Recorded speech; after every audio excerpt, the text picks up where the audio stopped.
साकड घाली तो गाभाऱ्यात माथा, आभाळावरून राहू दे र कृपा, नमन तुझे मी करीतो र देवा, भरून झरू दे तुझी चर कृपा.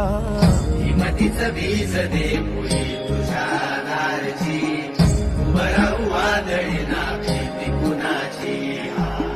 साथीला तू राहूबा मी वाट चालतो, खडतर वांगडी असो बाजूरची.